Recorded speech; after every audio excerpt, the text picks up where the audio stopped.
बातमी नाशिकमधून आहे। गोदाघाट परिसरातील पाणी ओसरलंय। दुतोंड्या मारुतीच्या पायाजवळ आता पाणी आलंय।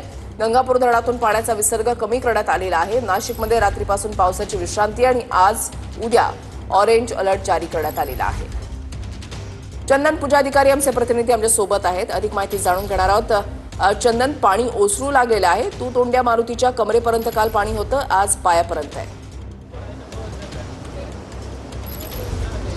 निश्चितपणे नाशिक आणि एकूणच घाट परिसराला ऑरेंज अलर्ट जो आहे तो जारी करण्यात आलेला आहे। त्याच्यामुळे जवळपास पुढचे 48 तास जे आहेत ते नाशिक जिल्ह्यासाठी अत्यंत महत्त्वाचे असणार आहेत। तुर्तास तरी नाशिकमध्ये पावसानं विश्रांती घेतलेली आहे।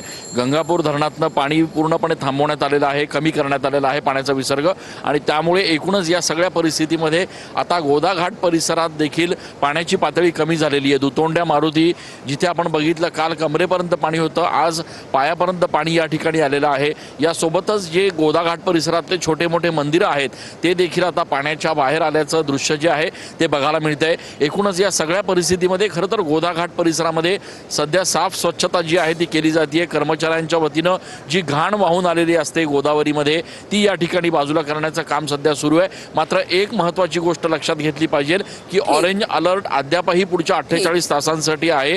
गोदाघाट परिसरामध्ये अद्यापही अलर्ट आहे आणि गंगापूर धरणातनं अद्यापही पाण्याचा विसर्ग होऊ शकतो। त्यामुळे गोदाघाट परिसरातल्या रहिवाशांनी सतर्क राहण्याचा इशारा जो आहे तो प्रशासनाच्या वतीनं देण्यात आलेला आहे। ऋषाली, नक्कीच धन्यवाद चंदन दिलेल्या सविस्तर माहितीसाठी।